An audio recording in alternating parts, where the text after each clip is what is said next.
Hi, friends, and welcome to Marvelous Friends, your home for all things Marvel Cinematic Universe and beyond. I'm Rhett, and today we're going to be diving into the latest theory that's come from Marvel's Endgame. Now, as people have watched this more and more, things begin to surface and they start to speculate what this could mean, and today we're talking about the potential introduction of the character Namor.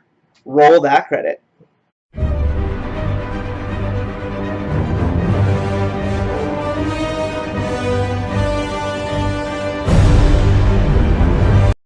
Now, there was a lot in Endgame, and that's to be expected. It's the longest and the most dense content we have so far in the MCU. And so, with that, we get a lot of information, both directly related and referring to other things, both in the past and potentially in the future of the MCU. And that is something that MCU and Marvel Studios does so well, and that is it's referencing to itself both things that have happened in the past and laying the groundwork what could potentially happen next. And people love diving into this, myself included. That's what this whole theorizing thing is all about, is trying to figure out what these little clues could mean for something on down the road. And Marvel does this over and over again, setting the stone for something that would build the path to a future character, theme, location, what have you. But I believe people are heading down the wrong path with this Namor theory, and that's just my opinion, because I believe the roadmap has already been given to this potential character, and it's not what we saw in Endgame. So just a little bit of background information on Namor the Submariner for those of you who may not know exactly who that character is. He is a character within the Marvel Universe that has some strong debate surrounding him, as he is very similar to DC's Aquaman. Now, the similarities here are very hard to argue against, as both of them are Atlantean-based characters, meaning that they hail from Atlantis, the sunken city. Now, both of these have very similar cities as well, both of them being very technologically advanced, and shielding themselves in some manner from the outside surface world to protect the technology and the development that they have come up with. This is very similar to Wakanda in that aspect of them kind of being so advanced that they shield themselves from the rest of the world. Both of them also have very similar heritages, I think that's right. Both of them are the child of the Atlantean princess, who finds herself on the surface and falling in love with a human. In the case of Aquaman, though, this is a lighthouse operator most usually, and then in Neymar's instance, we see him being more of an explorer or a World War II soldier in most of his cases. Beyond that, though, again, we get back into some strong similarities. They are both very stylized similarly, and very similar color palettes as far as costuming. They both carry a trident of sorts as their main weapon, and then their power sets are very similar as well. They both have the ability to communicate with fish telepathically. They both are strong swimmers and able to control water in many instances on its own. They also possess superhuman strength and regenerative abilities. The only difference here is we do see that Namor has the ability to fly in some cases. But again, other than that, they are very similar, and it's very hard to debate against those similarities. And that is why I don't think we're going to be seeing Namor premiere his own film anytime in the future of the MCU. I think with Aquaman being such a popular film in the DCCU, that it'd be way too much of a similarity to have him have his own origins and franchise within the MCU, and would ultimately just cause more problems, as it would look like a rip-off film to most fans. And so I could potentially see him maybe being a supportive character. I could see maybe in the next Black Panther movie he could pop up, kind of that relation, like I said, being so similar to Wakanda prior to the events of Black Panther, where they opened their borders, and being in communication with Atlantis in some way and kind of furthering that connection. But I don't really see him taking a strong front role within the MCU anytime soon, being so similar to Aquaman. Now, I will say, though, these similarities are not the reason why I do not believe Endgame hinted at Namor. So like I said, there was a small hint that people have become kind of associated with the idea that potentially Namor is going to be introduced into the MCU. Now, this hint comes from the scene where Black Widow is on the holo call with the other remaining Avengers, and Okoye mentions that there is a small earthquake under the ocean off the coast of Africa. And of course, Natalia jumps on to say, "What are we doing about this?" And Okoye just kind of backs off and says, "It's an earthquake. There's nothing to be done about it, so not to worry." And people, because Marvel Studios is so careful about everything they say, have kind of inferred that this could potentially be referring to Atlantis and then therefore Namor. Of course, though, I believe this was really to kind of show and depict how Natalia is dealing with her grief. And that is something that a lot of people have spoken about, and how all the Avengers at the first part of the movie kind of represent the various stages of grief.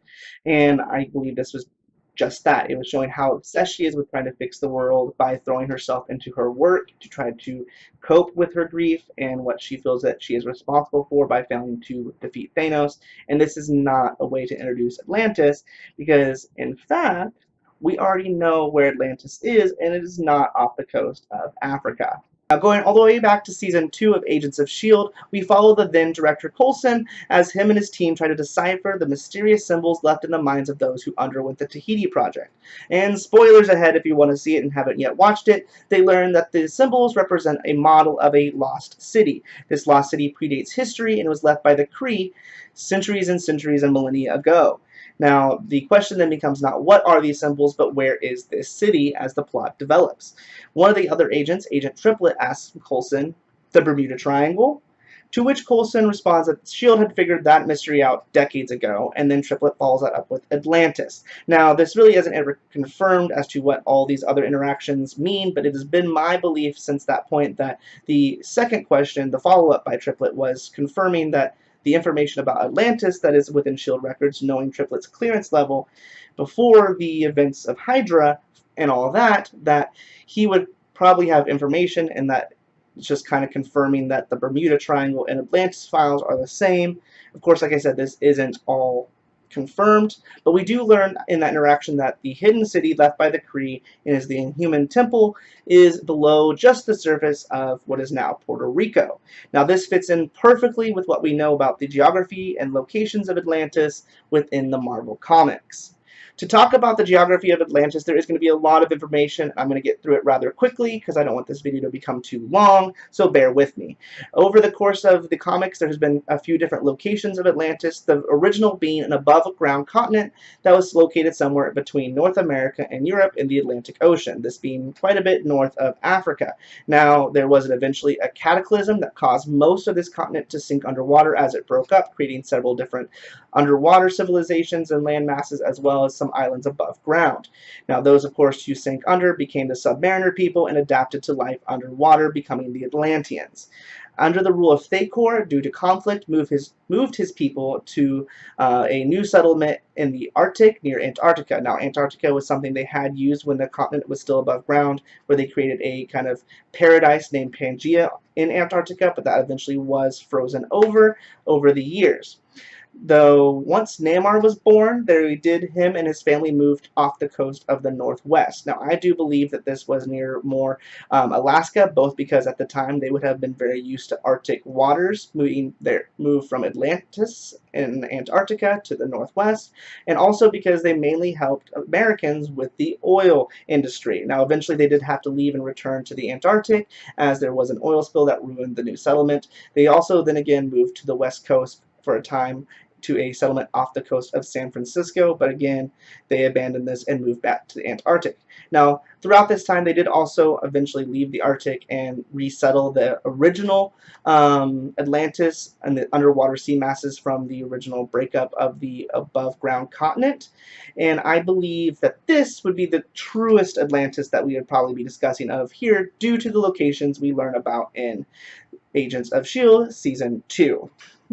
To confirm this further, we do know that one of the islands that remained above the surface when the continent of Atlantis broke up was mainly inhabited by Inhumans, who had been the experiments of the Kree, where do we know there is a lost city of the Kree? Puerto Rico, which is one of the 3 points of the Bermuda Triangle, meaning that Triplet's confirmation that Atlantis was the Bermuda Triangle is that a confirmation. So most likely in the MCU, our known area of Atlantis is just off the coast of North America in the Bermuda Triangle.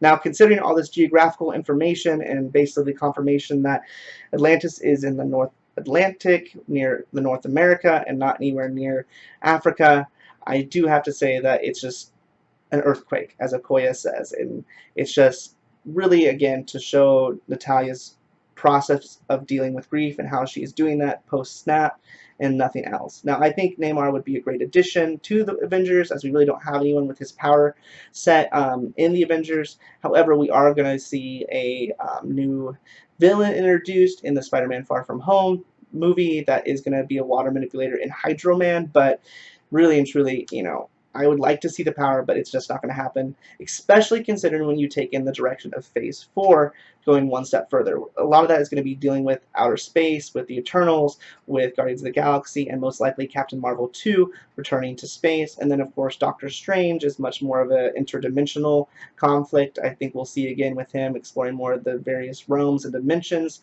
probably specifically those that are derived from the snap. And really the only one I can see is going to be Black Panther, but again, I don't see that happening in this phase and what direction they're going with right now in my mind. So unfortunately, that does mean that Namor, for now, is a no-go, everyone. However, I'd love to hear your guys' opinions. Do you think Namor is still possible, or do you agree with me and think that it's probably not going to happen in the next phase of the MCU? If so, either way, let me know down in the comments below. I do have more videos coming out. Specifically, I hinted at I'm going to be talking about some of the villains in the next Spider-Man movie and deals with Hydro Man and the other two elemental creatures. So set the subscription and the alerts so you know when those videos come out.